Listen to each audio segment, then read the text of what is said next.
Good morning, everybody. Bonjour tout le monde. Welcome back to Games and Gutenberg, where we are continuing the extraordinary adventures of Arsène Lupin, Gentleman-Burglar. Chapter 6, The Seven of Hearts. I am frequently asked this question. How did you make the acquaintance of Arsène Lupin? My connection with Arsène Lupin was well known. The details that I gather concerning that mysterious man, the irrefutable facts that I present, the new evidence that I produce, the interpretation that I place on certain acts, of which the public has seen only the exterior manifestations without being able to discover the secret reasons or the invisible mechanism, all establish, if not an intimacy, at least amicable relations and regular confidences. But how did I make his acquaintance? Why was I selected to be his historiographer? Why I, and not someone else? The answer is simple. Chance alone presided over my choice. My merit was not considered. It was chance that put me in his way. It was by chance that I was participant in one of his strangest and most mysterious adventures, and by chance that I was an actor in a drama of which he was the marvelous stage director. An obscure and intricate drama bristling with such thrilling events that I feel a certain embarrassment in undertaking to describe it. The first act takes place during that memorable night of June 22nd, of which so much has already been said. And for my part, I attribute the anomalous conduct of which I was guilty on that occasion to the unusual frame of mind in which I found myself on my return home. I had dined with some friends at the Cascade restaurant, and the entire evening, whilst we smoked and the orchestra played melancholy waltzes, we talked only of crimes and thefts, of dark and frightful intrigues. That is always a poor overture to a night's sleep. The Saint Martins went away in an automobile. Jean d'Esprit, that delightful, heedless d'Esprit who 6 months later was killed in such a tragic manner on the frontier of Morocco. Jean d'Esprit and I returned on foot through the dark, warm night. When we arrived in front of the little house in which I had lived for a year at Neuilly, on the boulevard Maillot, he said to me, "Are you afraid?" What an idea! But this house is so isolated. No neighbors. Vacant lots. Really, I am not a coward, and yet, well, you are very cheering, I must say. Oh, I say that as I would say anything else.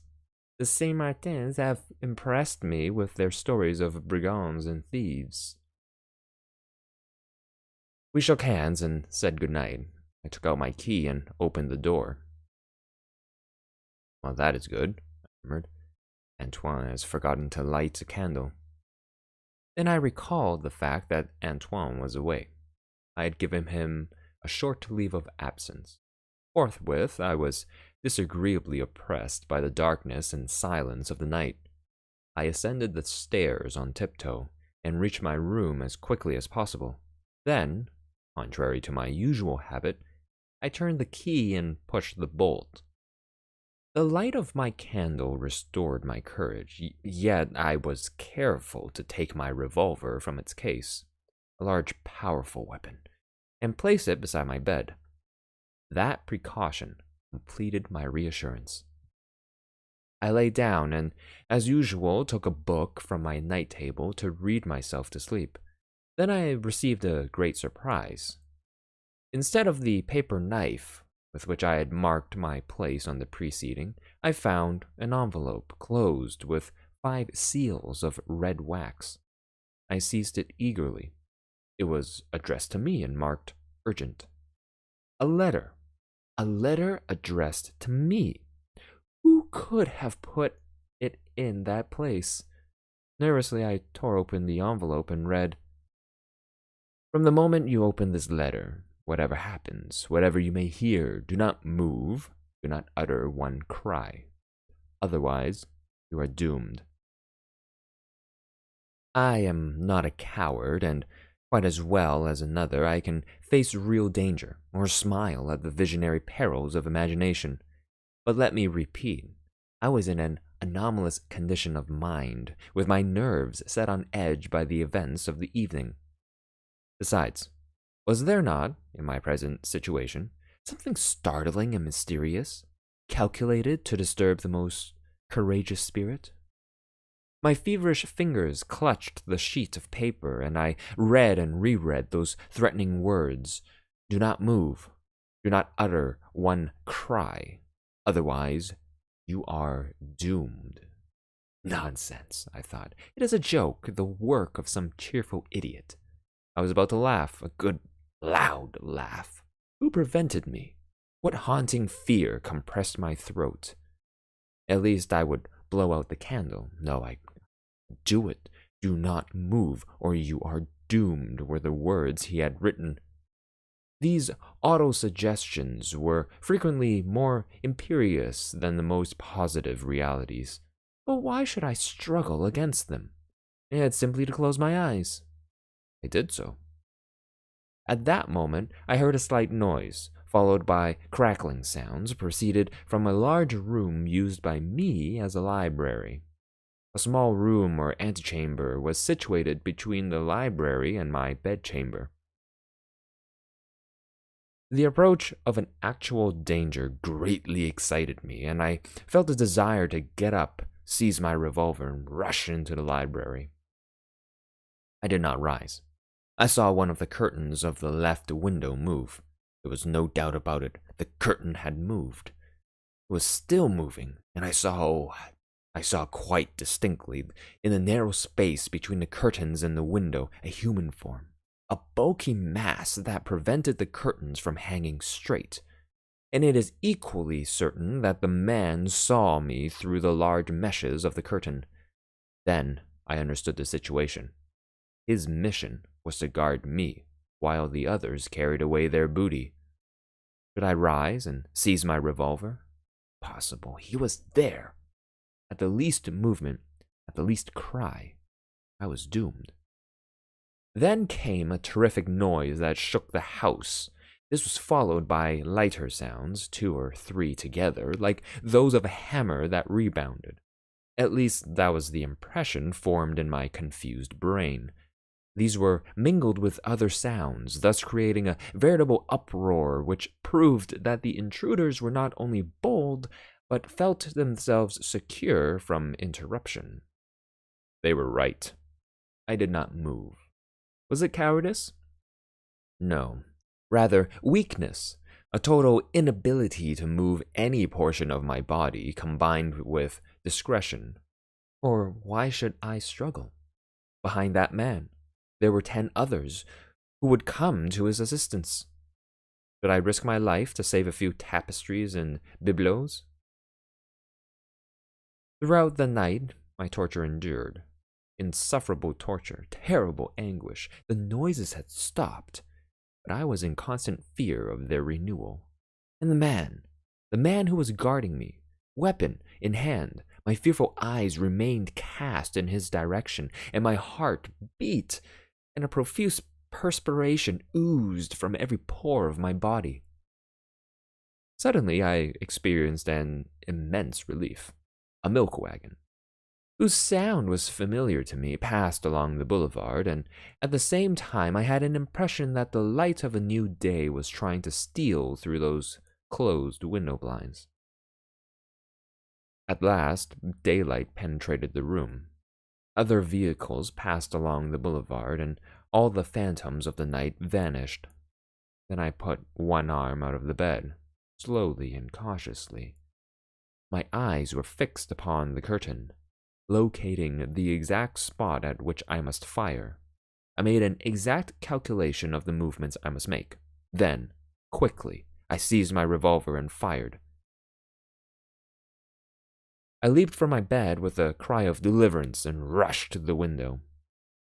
The bullet had passed through the curtain and the window glass, but it had not touched the man. For the very good reason that there was none there. Nobody. Thus, during the entire night, I had been hypnotized by a fold of the curtain. And during that time, the malefactors, furiously, with an enthusiasm that nothing could have stopped, I turned the key, opened a door, crossed the antechamber, went another door, and rushed into the library. But amazement stopped me on the threshold, panting, astounded, more astonished than I had been by the absence of the man. All the things that I supposed had been stolen, furniture, books, pictures, old tapestries, everything was in its proper place. It was incredible. I could not believe my eyes. Notwithstanding that uproar, those noises of removal, I made a tour. I inspected the walls. I made a mental inventory of all the familiar objects. Nothing was missing. And what was more disconcerting, there was no clue to the intruders. Not a sign, not a chair disturbed, not the trace of a footstep. Well, well, I said to myself, pressing my hands on my bewildered head. Surely I am not crazy. I heard something. Inch by inch, I made a careful examination of the room. It was in vain. Unless I could consider this a discovery, under a small Persian rug, I found a card, an ordinary playing card. It was the 7 of hearts. It was like any other 7 of hearts in French playing cards, with this slight but curious exception. The extreme point of each of the 7 red spots, or hearts, was pierced by a hole, round and regular as if made with the point of an awl. Nothing more. A card and a letter found in a book, but was not that sufficient to affirm that I had not been the plaything of a dream? Throughout the day, I continued my searches in the library. It was a large room, much too large for the requirements of such a house, and the decoration of which attested the bizarre taste of its founder. The floor was a mosaic of multicolored stones, formed into large symmetrical designs. The walls were covered with a similar mosaic, arranged in panels, Pompeian allegories, Byzantine compositions, frescoes of the Middle Ages, a Bacchus bestriding a cask, an emperor wearing a gold crown, a flowing beard, and holding a sword in his right hand. Quite high, after the style of an artist's studio, there was a large window, the only one in the room. That window being always open at night, it was probable that the men had entered through it by the aid of a ladder. But again, there was no evidence. The bottom of the ladder would have left some marks in the soft earth beneath the window, but there were none. Nor were there any traces of footsteps in any part of the yard. I had no idea of informing the police, because the facts I had before me were so absurd and inconsistent. They would laugh at me. However, as I was then a reporter on the staff of the Leblanc, I wrote a lengthy account of my adventure, and it was published in the paper on the second day thereafter. The article attracted some attention, but no one took it seriously. They regarded it as a work of fiction rather than a story of real life. The Saint-Martins rallied me, but Daspry, who took an interest in such matters, came to see me, made a study of the affair, but reached no conclusion. A few mornings later, the doorbell rang, and Antoine came to inform me that a gentleman desired to see me. He would not give his name. I directed Antoine to show him up. It was a man of about 40 years of age, with a very dark complexion, lively features, and whose correct dress, slightly frayed, proclaimed a taste that contrasted strangely with his rather vulgar manners. Without any preamble, he said to me, in a rough voice that confirmed my suspicion as to his social position, "Monsieur, Whilst in a cafe, I picked up a copy of the Leblanc and read your article. It interested me very much. Thank you. And here I am. Ah, yes. To talk to you. Are all the facts related by you quite correct? Absolutely so. Well, in that case, I can perhaps give you some information. Very well, proceed. No, not yet. First, I must be sure that the facts are exactly as you have related them. I have given you my word. What further proof do you want? I must remain alone in this room. I do not understand, I said with surprise. It's an idea that occurred to me when reading your article. Certain details establish an extraordinary coincidence with another case that came under my notice. If I am mistaken, I shall say nothing more. And the only means of ascertaining the truth is by my remaining in the room alone. What was at the bottom of this proposition? Later, I recalled that the man was exceedingly nervous, but at the same time, although somewhat astonished, I found nothing particularly abnormal about the man or the request he had made. Moreover, my curiosity was aroused, so I replied, Very well. How much time do you require? Oh, 3 minutes. Not longer. 3 minutes from now, I will rejoin you. I left the room and went downstairs. I took out my watch. 1 minute passed. 2 minutes. Why did I feel so depressed? Why did those moments seem so solemn and weird? 2 minutes and a half. 2 minutes and 3/4. Then I heard a pistol shot. I bounded up the stairs and entered the room. A cry of horror escaped me. In the middle of the room, the man was lying on his left side, motionless. Blood was flowing from a wound in his forehead. Near his hand was a revolver, still smoking. But in addition to this frightful spectacle, my attention was attracted by another object. 2 feet from the body, upon the floor, I saw a playing card. It was a 7 of hearts. I picked it up. The lower extremity of each of the 7 hearts was pierced with a small, round hole. A half-hour later, the commissary of police arrived. Then the coroner and the chief de sûreté, Monsieur Dudouis. I had been careful not to touch the corpse. The preliminary inquiry was very brief and disclosed nothing. There were no papers in the pockets of the deceased, no name upon his clothes, no initial upon his linen, nothing to give any clue to his identity. The room was in the same perfect order as before.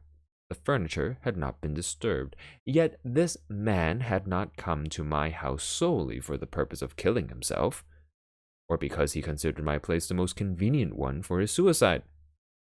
There must have been a motive for his act of despair, and that motive was, no doubt, the result of some new fact ascertained by him during the 3 minutes he was alone. What was that fact? What had he seen? What frightful secret had been revealed to him? There was no answer to these questions. But, at the last moment, an incident occurred that appeared to us of considerable importance. As 2 policemen were raising the body to place it on a stretcher, the left hand thus being disturbed, a crumpled card fell from it. The card bore these words, Georges Andermatt, 37 Rue de Berry. What did that mean? Georges Andermatt was a rich banker in Paris, the founder and president of the metal exchange, which had given such an impulse to the metallic industries in France. He lived in princely style, was the possessor of numerous automobiles, coaches, and an expensive racing stable. His social affairs were very select, and Madame Andermatt was noted for her grace and beauty. Can that be the man's name? I asked. The chief of the Sûreté leaned over him. It is not he. Monsieur Andermatt is a thin man and slightly gray. But why this card? Have you a telephone, monsieur? Yes, in the vestibule. Come with me. He looked in the directory, then asked for the number 41521. Is Monsieur Andermatt at home? Please tell him that Monsieur Dudouis wished him to come at once to 102 Boulevard Malo. Very important. 20 minutes later, Monsieur Andermatt arrived in his automobile. After the circumstances had been explained to him, he was taken in to see the corpse. He displayed considerable emotion and spoke in a low tone and apparently unwillingly. Etienne Verrin, he said. You know him? No, or at least yes, by sight only, his brother. Ah, he has a brother? Yes, Alfred Verrin. He came to see me once on some matter of business. I forget what it was. Where does he live? The two brothers live together. Rue de Provence, I think. Do you know any reason why he should commit suicide? None. He held a card in his hand. It was your card with your address. I do not understand that. It must have been there by some chance that will be disclosed by the investigation. A very strange chance, I thought, and I felt that the others entertained the same impression. I discovered the same impression in the papers next day, and amongst all my friends with whom I discussed the affair. Amid the mysteries that enveloped it, after the double discovery of the 7 of hearts pierced with 7 holes, after the 2 inscrutable events that had happened in my house, that visiting card promised to throw some light on the affair. Through it, the truth may be revealed. But, contrary to our expectations, Monsieur Andermatt furnished no explanation. He said, I have told you all I know. What more can I do? I am greatly surprised that my card should be found in such a place, and I sincerely hope the point will be cleared up. It was not. The official investigation established that the Verrin brothers were of Swiss origin, had led a shifting life under various names, frequenting gambling resorts, associating with a band of foreigners who had been dispersed by the police after a series of robberies in which their participation was established only by their flight. At number 24 Rue de Provence, where the Verrin brothers had lived 6 years before, no one knew what had become of them. I confess that, for my part, the case seemed to me so complicated and so mysterious that I did not think the problem would ever be solved, so I concluded to waste no more time upon it. But Jean d'Esprit, whom I frequently met at that period, became more and more interested in it each day. It was he who pointed out to me that item from a foreign newspaper which was reproduced and commented upon by the entire press. It was as follows. The first trial of a new model of submarine boat, which is expected to revolutionize naval warfare, will be given in presence of the former emperor at a place that will be kept secret until the last minute. An indiscretion has revealed its name. It is called the 7 of Hearts. The 7 of Hearts. That presented a new problem. Could a connection be established between the name of the submarine and the incidents which we have related? But a connection of what nature? What had happened here could have no possible relation with the submarine. What do you know about it? Said d'Esprit to me. The most diverse effects often proceed from the same cause. 2 days later, the following foreign news item was received and published. It is said that the plans of the new submarine 7 of Hearts were prepared by French engineers who, having sought in vain the support of their compatriots, subsequently entered into negotiations with the British Admiralty, without success. I do not wish to give undue publicity to certain delicate matters which once provoked considerable excitement. Yet, since all danger of injury therefrom has now come to an end, I must speak of the article that appeared in the Echo de France, which aroused so much comment at the time, and which threw considerable light upon the mystery of the Seven of Hearts. This is the article as it was published over the signature of Salvatore. The affair of the Seven of Hearts, a corner of the veil raised. We will be brief. 10 years ago, a young mining engineer, Louis Lacombe, wishing to devote his time and fortune to certain studies, resigned his position he then held and rented number 102 Boulevard Malo, a small house that had been recently built and decorated for an Italian count. Through the agency of the Varin brothers of Lausanne, one of whom assisted in the preliminary experiments and the other acted as financial agent, the young engineer was introduced to George Andermatt, the founder of the Metal Exchange. After several interviews, he succeeded in interesting the banker in a submarine boat on which he was working, and it was agreed that as soon as the invention was perfected, Monsieur Andermatt would use his influence with the Minister of Marine to obtain a series of trials under the direction of the government. For 2 years, Louis Lacombe was a frequent visitor at Andermatt's house, and he submitted to the banker the various improvements he made upon his original plans, until one day, being satisfied with the perfection of his work, he asked Monsieur Andermatt to communicate with the Minister of Marine. That day, Louis Lacombe dined at Monsieur Andermatt's house. He left there about 11:30 at night. He has not been seen since. A perusal of the newspapers of that date will show that the young man's family caused every possible inquiry to be made, but without success. And it was the general opinion that Louis Lacombe, who was known as an original and visionary youth, had quietly left for parts unknown. Let us accept that theory, improbable though it be, and let us consider another question, which is a most important one for our country. What has become of the plans of the submarine?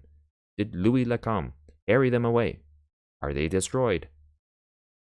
After making a thorough investigation, we are able to assert positively that the plans are in existence and are now in the possession of the two brothers Varin. How did they acquire such a possession? That is a question not yet determined, nor do we know why they have not tried to sell them at an earlier date. Did they fear that their title to them would be called in question? If so, they have lost that fear, and we can announce definitely that the plans of Louis Lacombe are now the property of foreign power, and we are in a position to publish the correspondence that passed between the Varin brothers and the representative of that power. The Seven of Hearts, invented by Louis Lacombe, has been actually constructed by our neighbor. Will the invention fulfill the optimistic expectations of those who were concerned in that treacherous act? And a postscript adds, Later, our special correspondent informs us that the preliminary trial of the Seven of Hearts has not been satisfactory.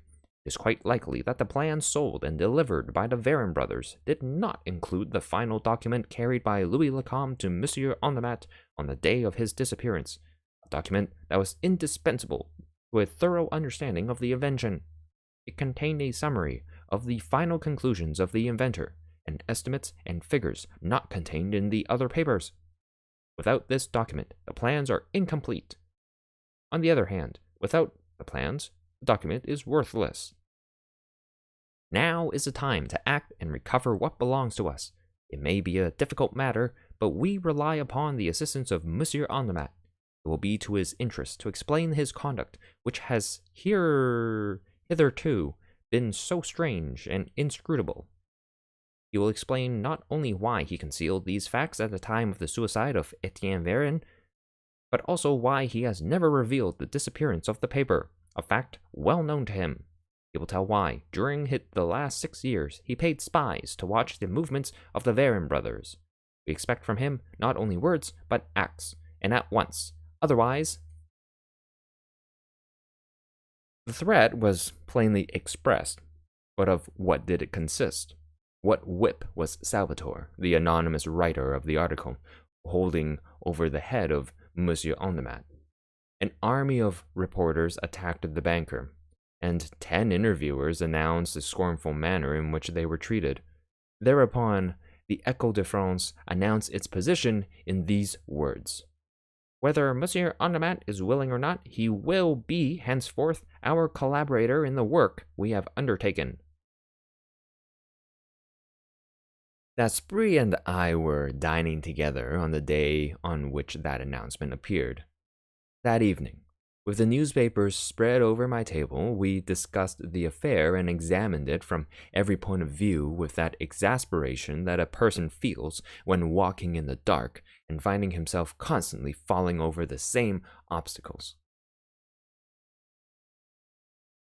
Suddenly, without any warning whatsoever, the door opened and a lady entered. Her face was hidden behind a thick veil. I rose at once and approached her. "Is it you, monsieur, who lives here?" she asked. "Yes, madame, but I do not understand." "The gate was not locked," she explained. "But the vestibule door?" She did not reply, and it occurred to me that she had used the servant's entrance. How did she know the way? Then there was a silence that was quite embarrassing. She looked at Daspry, and I was obliged to introduce him. I asked her to be seated and explain the object of her visit. She raised her veil, and I saw that she was a brunette with regular features, and though not handsome, she was attractive, principally on account of her sad, dark eyes. "I am Madame Andermatt," she said. "Madame Andermatt?" I repeated with astonishment. After a brief pause, she continued with a voice and manner that were quite easy and natural. "I have come to see you about that affair. You know, I thought I might be able to obtain some information." "Dear madame, I know nothing but what has already appeared in the papers, but if you will point out in what way I can help you—" I do not know. Not until then did I suspect that her calm demeanor was assumed, and that some poignant grief was concealed beneath that air of tranquillity. For a moment we were silent and embarrassed. Then Daspry stepped forward and said, "Will you permit me to ask you a few questions?" "Yes, yes," she cried. "I will answer." "You will answer whatever those questions may be?" "Yes." "Did you know Louis Lacombe?" he asked. "Yes, through my husband." "When did you see him for the last time?" "The evening he dined with us." "At that time, was there anything to lead you to believe that you would never see him again?" "No, but he had spoken of a trip to Russia in a vague way." "Then you expected to see him again?" "Yes, he was to dine with us 2 days later." "How do you explain his disappearance?" "I cannot explain it." "And Monsieur Andermatt?" "I do not know." Yet the article published in the Echo de France indicates, yes, that the Varin brothers had something to do with his disappearance. "Is that your opinion?" "Yes." "On what do you base your opinion?" "When he left our house, Louis Lacombe carried a satchel containing all the papers relating to his invention. 2 days later, my husband, in a conversation with one of the Varin brothers, learned that the papers were in their possession." "And he did not denounce them?" "No." "Why not?" "Because there was something else in the satchel, something besides the papers of Louis Lacombe." "What was it?" She hesitated, was on the point of speaking, but finally remained silent. Daspry continued, "I presume that is why your husband has kept a close watch over their movements instead of informing the police. He hoped to recover the papers and, at the same time, that compromising article which has enabled the two brothers to hold over him threats of exposure and blackmail." "Over him and over me." "Ah, over you also?" "Over me in particular." She uttered the last words in a hollow voice. Daspry observed it. He paced to and fro for a moment, then, turning to her, asked, "Had you written to Louis Lacombe?" "Of course. My husband had business with him." Apart from those business letters, had you written to Louis Lacombe other letters? Excuse my insistence, but it is absolutely necessary that I should know the truth. Did you write other letters? Yes, She replied, blushing. And those letters came into the possession of the Varin brothers. yes. Does Monsieur Andermatt know it? He has not seen them, but Alfred Varin has told him of their existence and threatened to publish them if my husband should take any steps against him. My husband was afraid of a scandal. But he has tried to recover the letters. I think so, but I do not know. You see, after that last interview with Alfred Varin, and after some harsh words between me and my husband in which he called me to account, we live as strangers. In that case, as you have nothing to lose, what do you fear? I may be indifferent to him now, but I am the woman that he has loved. The one he would still love. Oh, I'm quite sure of that, he murmured in a fervent voice. He would still love me if he had got no hold of those cursed letters. What? Did he succeed, but the two brothers still defied him? Yes, and they boasted of having a secure hiding place. Well, I believe my husband discovered that hiding place. Ah, where was it? Here. Here, I cried in alarm. Yes, I always had that suspicion. Louis Lacombe was very ingenious and amused himself in his leisure hours by making safes and locks. No doubt the Varin brothers were aware of that fact and utilized one of Lacombe's safes in which to conceal the letters and other things, perhaps. But they did not live here, I said. Before you came 4 months ago, the house had been vacant for some time, and they may have thought that your presence here would not interfere with them when they wanted to get the papers. But they did not account on my husband, who came here on the night of June 22nd, forced the safe, took what he was seeking, and left his card to inform the two brothers that he feared them no more, and that their positions were now reversed. 2 days later, after reading the article in the Gil Blas, Etienne Varin came here, remained alone in this room, found the safe empty, and killed himself. After a moment, Daspry said, "A very simple theory. Has Monsieur Andermatt spoken to you since then?" No. Has his attitude toward you changed in any way? Does he appear more gloomy, more anxious? No, I haven't noticed any change. And yet you think he has secured the letters. Now, in my opinion, he has not got those letters, and it was not he who came here on the night of June 22nd.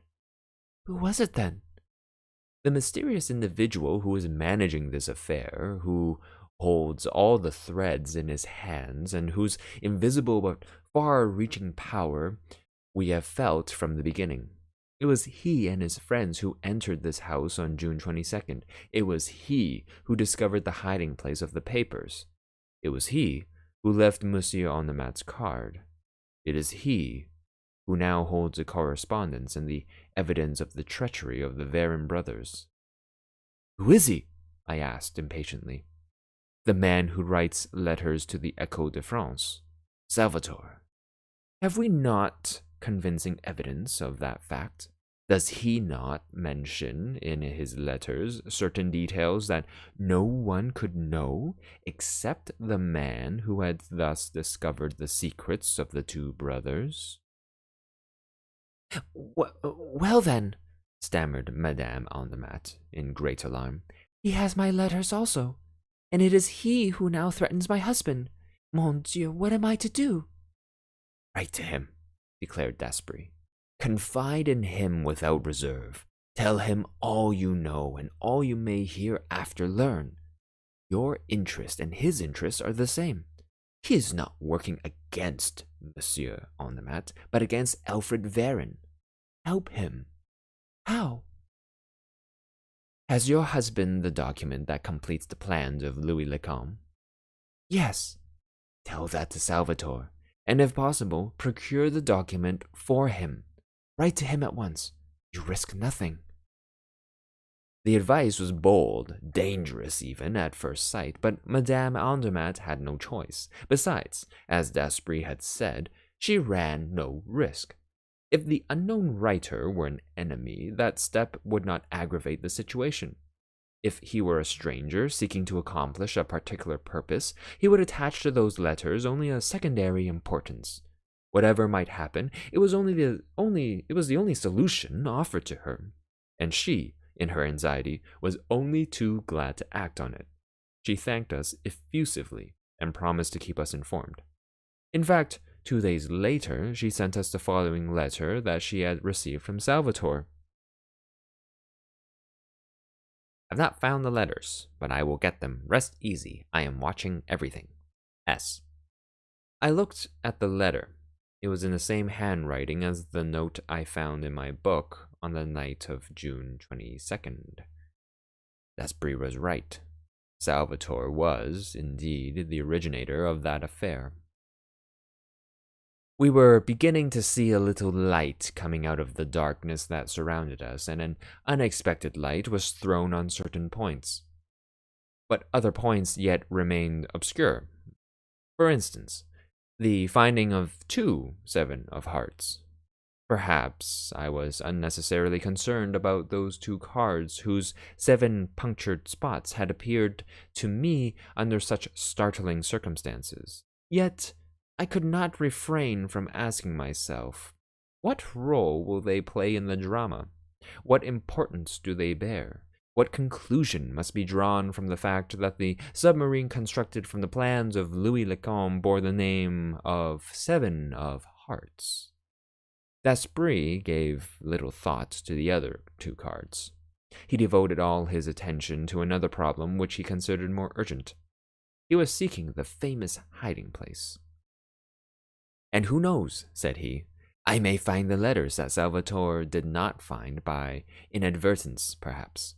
It is improbable that the Varin brothers would have removed from a spot which they deemed inaccessible the weapon which was so valuable to them. As he continued to search, in a short time the large room held no more secrets for him, so he extended his investigations to the other rooms. He examined the interior and the exterior, the stones of the foundation, the bricks in the walls. He raised the slates of the roof. One day he came with a pickaxe and a spade, gave me the spade, kept the pickaxe, pointed to the adjacent vacant lots, and said, Come. I followed him, but I lacked his enthusiasm. He divided the vacant land into several sections, which he examined in turn. At last, in a corner at the angle formed by the walls of 2 neighboring proprietors, a small pile of earth and gravel, covered with briars and grass, attracted his attention. He attacked it. I was obliged to help him. For an hour, under a hot sun, we labored without success. I was discouraged, but Daspry urged me on. His ardor was as strong as ever. At last, Daspry's pickaxe unearthed some bones, the remains of a skeleton to which some scraps of clothing still hung. Suddenly I turned pale. I had discovered, sticking in the earth, a small piece of iron cut in the form of a rectangle, on which I thought I could see red spots. I stooped and picked it up. That little iron plate was the exact size of a playing card, and the red spots made with red lead were arranged upon it in a manner similar to the 7 of Hearts, and each spot was pierced with a round hole similar to the perforations in the 2 playing cards. Listen, Daspry, I have had enough of this. You can stay if it interests you, but I am going. Was that simply the expression of my excited nerves? Or was it the result of a laborious task executed under a burning sun? I know that I trembled as I walked away and that I went to bed, where I remained 48 hours, restless and feverish, haunted by skeletons that danced around me and threw their bleeding hearts at my head. Daspry was faithful to me. He came to my house every day and remained 3 or 4 hours, which he spent in a large room, ferreting, thumping, tapping. "The letters are here, in this room," he said from time to time. "They are here. I will stake my life on it." On the morning of the third day I arose, feeble yet, but cured. A substantial breakfast cheered me up, but a letter that I received that afternoon contributed, more than anything else, to my complete recovery and aroused in me a lively curiosity. This was the letter. "Monsieur, the drama, the first act of which transpired on the night of June 22nd, is now drawing to a close. Force of circumstances compel me to bring the two principal actors in that drama face to face, and I wish that meeting to take place in your house, if you will be so kind as to give me the use of it for this evening from 9 o'clock to 11. It will be advisable to give your servant leave of absence for the evening, and perhaps you will be so kind as to leave the field open to the two adversaries. You will remember that when I visited your house on the night of June 22nd, I took excellent care of your property. I feel that I would do you an injustice if I should doubt for one moment your absolute discretion in this affair. Your devoted Salvatore." I was amused at the facetious tone of his letter, and also at the whimsical nature of his request. There was a charming display of confidence and candor in his language, and nothing in the world could have induced me to deceive him or repay his confidence with ingratitude. I gave my servant a theater ticket, and he left the house at 8 o'clock. A few minutes later, Daspry arrived. I showed him the letter. "Well," said he. "Well, I have left the garden gate unlocked so anyone can enter. And you, are you going away?" "Not at all. I intend to stay right here." "But he asks you to go." "Ah, but I am not going. I will be discreet. But I am resolved to see what takes place." "Ma foi," exclaimed Daspry, laughing, "you are right. And I shall stay with you. I shouldn't like to miss it." We were interrupted by the sound of the door-bell. "Here already?" said Daspry. 20 minutes ahead of time. Incredible!" I went to the door and ushered in the visitor. It was Madame Andermatt. She was faint and nervous, and in a stammering voice she ejaculated, "My husband is coming. He has an appointment. They intend to give him the letters." "How do you know?" I asked. "By chance. A message came from my husband while we were at dinner. The servant gave it to me by mistake. My husband grabbed it quickly, but he was too late. I had read it." "You read it?" "Yes, it was something like this. At 9 o'clock this evening, be at Boulevard Malo with the papers connected with the affair. In exchange, the letters. So after dinner, I hastened here." "Unknown to your husband?" "Yes." "What do you think about it?" asked Daspry, turning to me. "I think as you do, that Monsieur Andermatt is one of the invited guests." "Yes, but for what purpose?" "That is what we're going to find out." I led them to a large room. The three of us could hide comfortably behind the velvet chimney mantel and observe all that should happen in the room.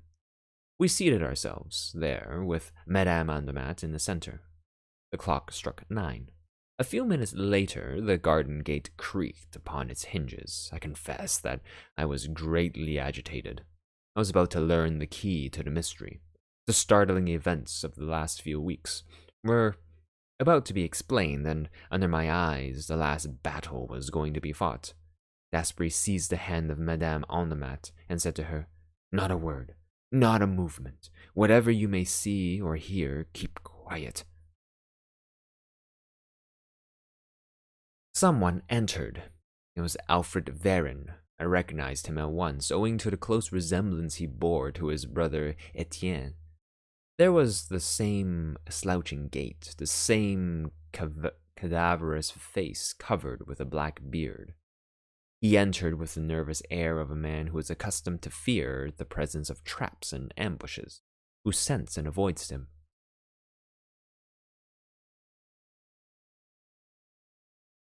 He glanced about the room, and I had the impression that the chimney masked with the velvet portiere did not please him. He took 3 steps in our direction, when something caused him to turn and walk toward the old mosaic king, with a flowing beard and flamboyant sword, which he examined minutely, mounting on a chair and following with his fingers the outlines of the shoulders and head and feeling certain parts of the face. Suddenly, he leaped from the chair and walked away from it. He had heard the sound of approaching footsteps. Monsieur Andermatt appeared at the door. You! Exclaimed the banker. Was it you who brought me here? I? By no means, protested Varron, in a rough, jerky voice that reminded me of his brother.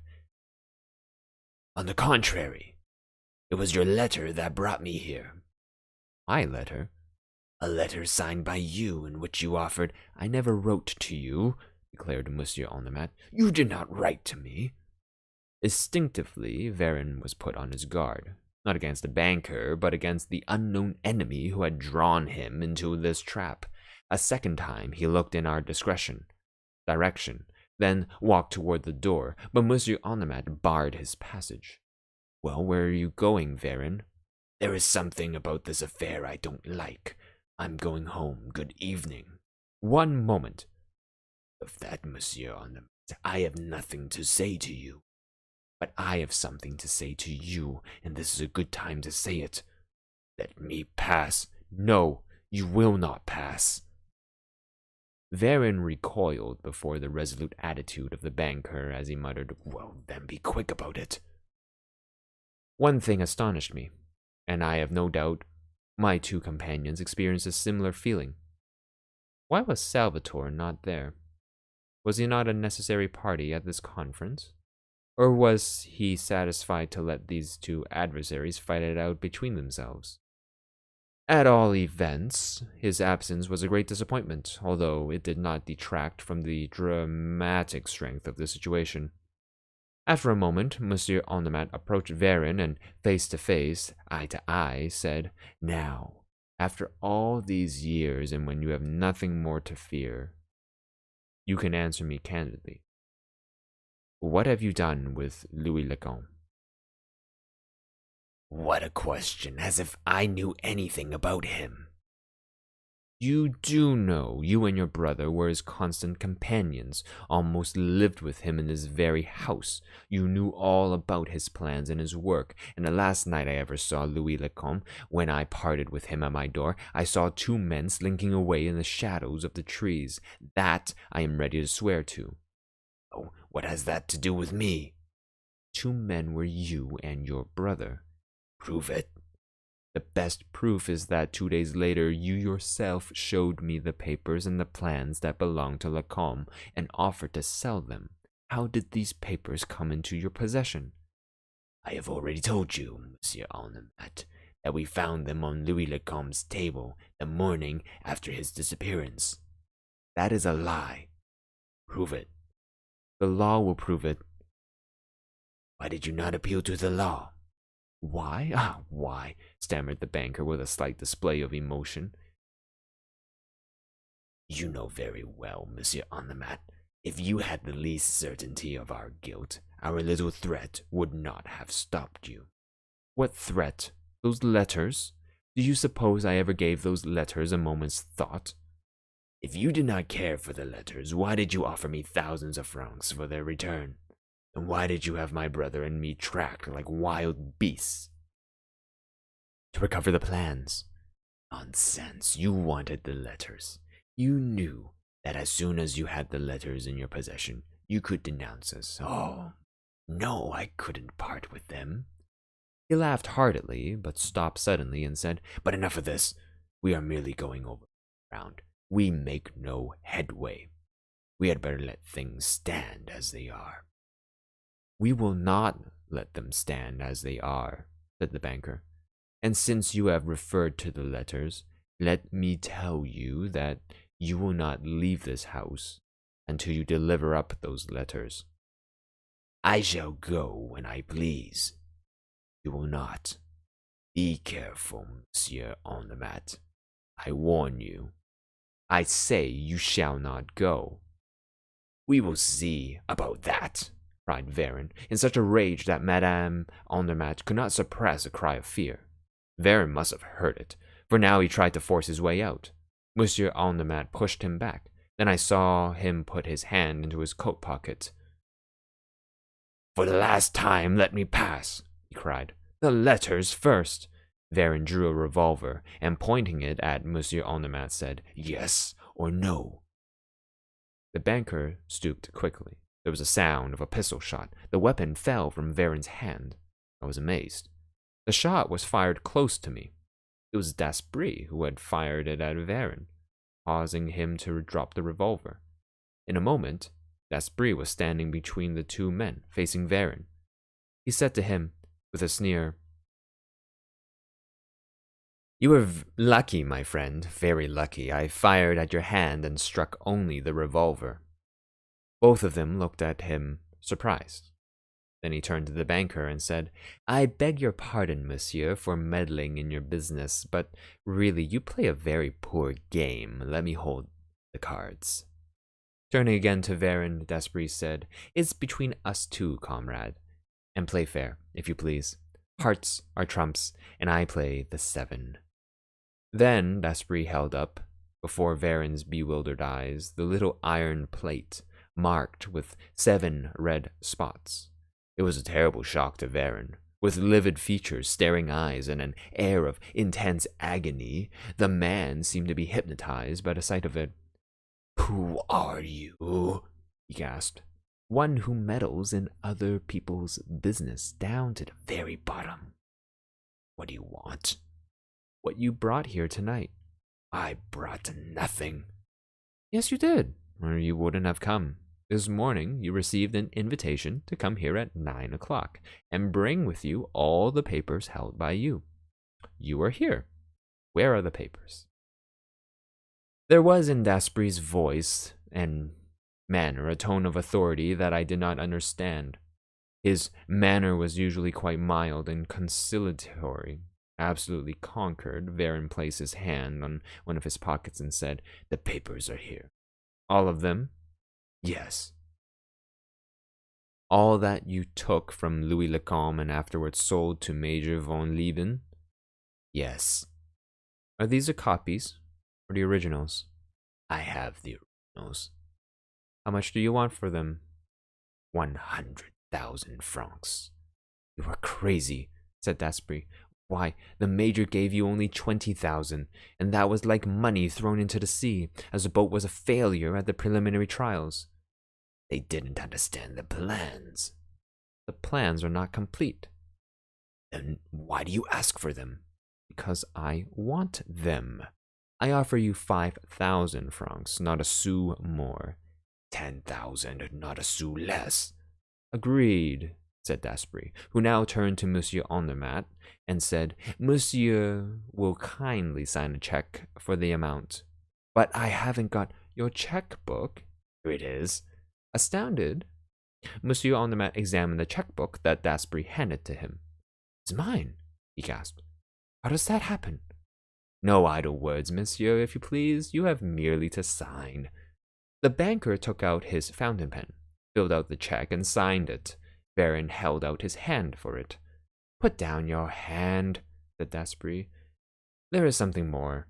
Then, to the banker, he said, You asked for some letters, did you not? Yes, a package of letters. Where are they, Varin? I haven't got them.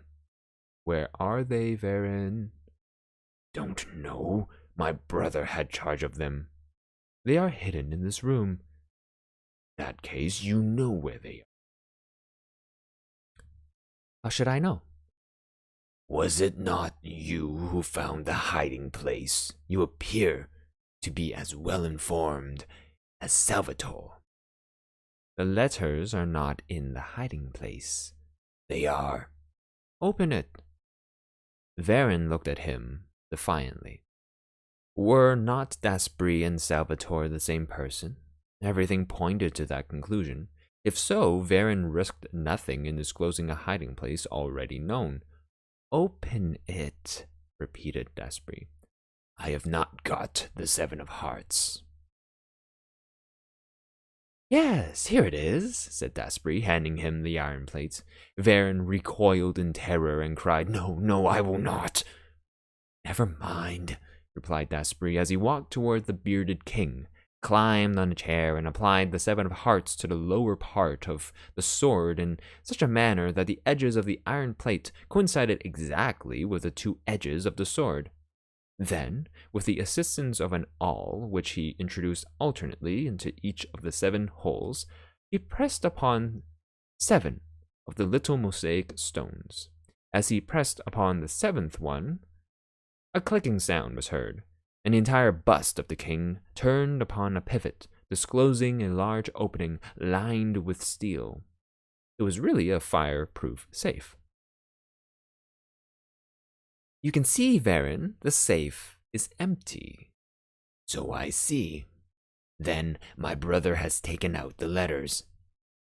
Daspry stepped down from the chair, approached Varin, and said, Now, no more nonsense with me. There is another hiding place. Where is it? There is none. Is it money you want? How much? 10,000. Monsieur Andermatt, are those letters worth 10,000 francs to you? Yes, said the banker firmly. Varin closed the safe, took the 7 of hearts, and placed it again on the sword at the same spot. He thrust the awl into each of the 7 holes. There was the same clicking sound, but this time, strange to relate, it was only a portion of the safe that revolved on the pivot, disclosing quite a small safe that was built within the door of the larger one. The packet of letters was there, tied with the tape and sealed. Varin handed the packet to Daspry. The latter turned to the banker and asked, Is the check ready, Monsieur Andermatt? Yes. And you have also the last document that you received from Louis Lecomte, the one that completes the plans of the submarine? Yes. The exchange was made. Daspry pocketed the document and the checks, and offered the packet of letters to Monsieur Andermatt. This is what you wanted, monsieur. The banker hesitated a moment, as if he were afraid to touch those cursed letters that he had sought so eagerly. Then, with a nervous movement, he took them. Close to me, I heard a moan. I grasped Madame Andermatt's hand. It was cold. I believe, monsieur, said Daspry to the banker, that our business is ended. Oh, no thanks. It was only by a mere chance that I have been able to do you a good turn. Good night. Monsieur Andermatt retired. He carried with him the letters written by his wife to Louis Lecomte. Marvelous, exclaimed Daspry, delighted. Everything is coming our way. Now, we have only to close our little affair, comrade. You have the papers? Here they are, all of them. Daspry examined them carefully, then placed them in his pocket. Quite right, you have kept your word, he said. But what? The 2 checks. The money, said Varin eagerly. Well, you have a great deal of assurance, my man. How dare you ask a thing? I ask only what is due to me. Can I ask you pay for returning papers that you stole?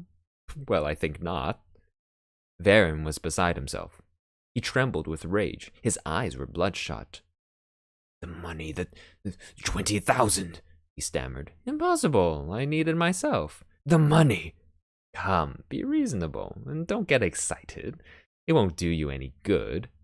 Daspry seized his arm so forcibly that Varin uttered a cry of pain. Daspry continued, Now, you can go. The air will do you good. Perhaps you want me to show you the way. Ah, yes. We will go together to the vacant lot near here, and I will show you a little mound of earth and stones, and under it. That is false. That is false. Oh, no, it is true. That little iron plate with the 7 spots on it came from there. Louis Lacombe always carried it, and you buried it with the body, with some other things that will prove very interesting to a judge and jury. Varin covered his face with his hands and muttered, "All right, I am beaten. Say no more, but I want to ask you one question. I should like to know." "What is it?" "Is there a little casket in the large safe?" "Yes." "Was it there on the night of June 22nd? "Yes."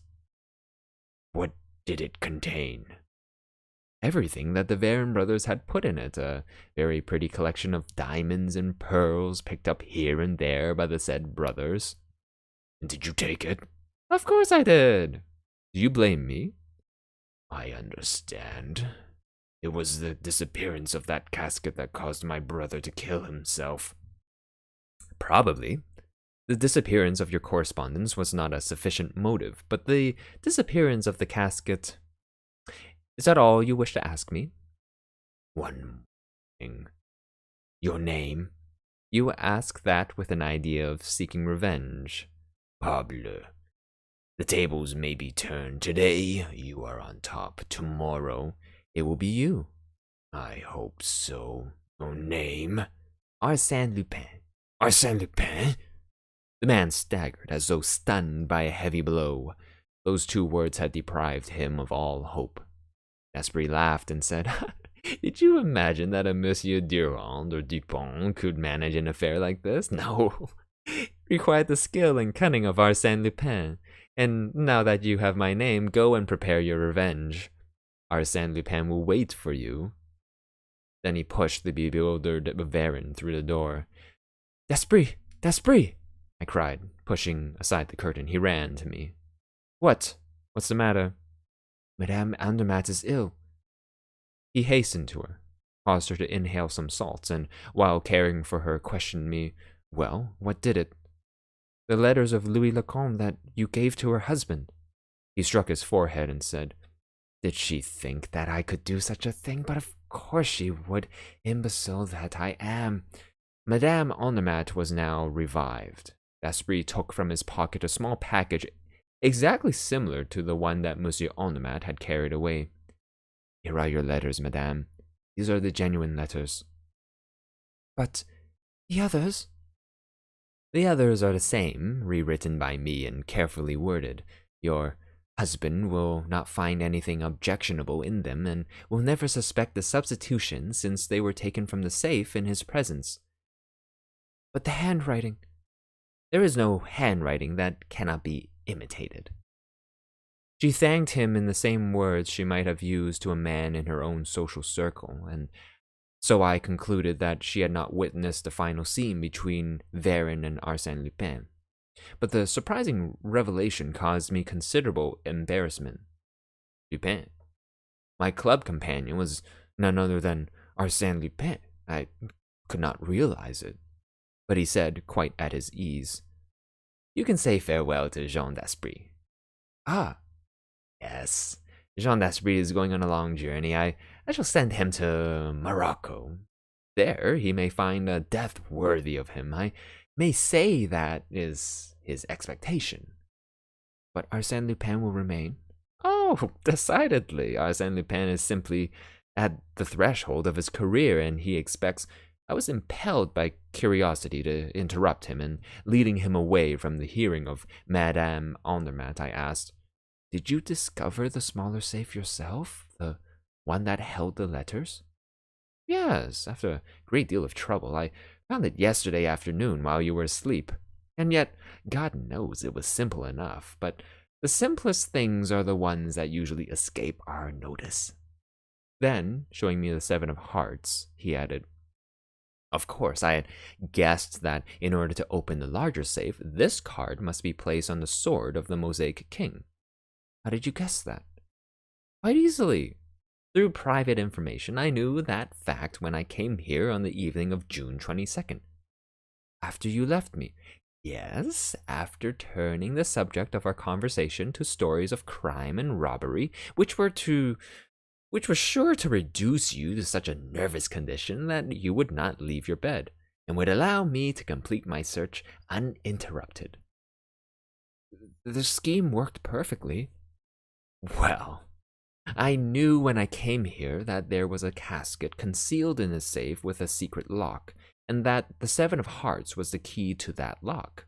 I had merely to place the card upon the slot that was obviously intended for it. An hour's examination showed me where the spot was. 1 hour! Observe the fellow in mosaic. The old emperor? That old emperor is an exact representation of the King of Hearts in all playing cards. That's right, but how does the 7 of hearts open the larger safe at one time, but the smaller safe at another time? And why did you open only the larger safe in the first instance? I mean on the night of June 22nd. Why? Because I always place the 7 of hearts in the same way. I've never changed the position, but yesterday I observed that by reversing the card, by turning it upside down, the arrangement of the 7 spots on the mosaic was changed. Parbleu! Of course, parbleu, but a person has to think of those things. There is something else. You do not know the history of those letters until Madame Andermatt spoke of them before me? No. Because I found them in the safe besides the casket, nothing but the correspondence of the 2 brothers which disclosed their treachery in regard to the plans. Then it was by chance that you were led first to investigate the history of the 2 brothers, and then to search for the plans and documents relating to the submarine? Simply by chance. For what purpose did you make the search? Mon Dieu, exclaimed Esprit, laughing. How deeply interested you are. The subject fascinates me. Very well. Presently, after I have escorted Madame Andermatt to a carriage and dispatched a short story to the Echo de France, I will return and tell you all about it. He sat down and wrote one of those short, clear-cut articles which serve to amuse and mystify the public. Who does not recall the sensation that followed the article produced throughout the entire world?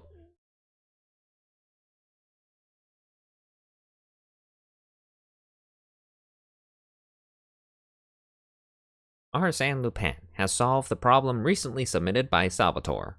Having acquired possession of all the documents and original plans of the engineer Louis Lacombe, he has placed them in the hands of the Minister of Marine, and he has headed a subscription list for the purpose of presenting to the nation the first submarine constructed from those plans.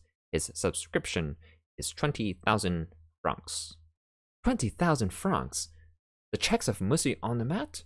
I exclaimed, when he had given me the paper to read. Exactly. It was quite right that Verne should redeem his treachery. And that is how I made the acquaintance of Arsène Lupin.